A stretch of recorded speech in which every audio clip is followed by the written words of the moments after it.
Hi, I'm Appin Williamson. I work for the Environment Agency down in Cornwall, and my job involves managing flood and coastal erosion risk. We're currently looking at a project down in Newlyn in Mounts Bay, where we have an existing breakwater, which during big storms doesn't provide enough protection to the town against waves and wave overtopping.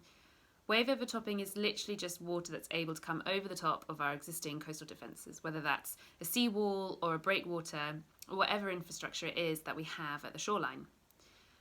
Wave overtopping is a problem in many locations because it can result in flooding of homes and businesses, but there's also a safety aspect involved where there could be danger to pedestrians and vehicles. So we knew that we needed to change the size of the breakwater in Newlyn to reduce the amount of wave overtopping that we were getting there. But to determine how much it needed to change by, we used wave modelling. When we run a wave model, we're able to create a storm within the model, which gives us a really good indication of how much wave overtopping we might expect in any given storm. And we can insert different sizes of breakwater into the model to see how much it reduces the overtopping by. So that's what we were able to do for this project, to give us a really good idea of the dimensions that we would need to provide enough protection to the town, not just now, but also in the future, as we also need to account for climate change, sea level rise, and increased storminess. So by running the wave model, we now know how much we need to extend the breakwater by, and we're planning on using special blocks, which have a rough surface texture. And it's hoped that this will enable more marine organisms to colonise the breakwater and give the local area a biodiversity boost. The breakwater is located in the intertidal zone, which is the area that's dry at low tide but underwater at high tide.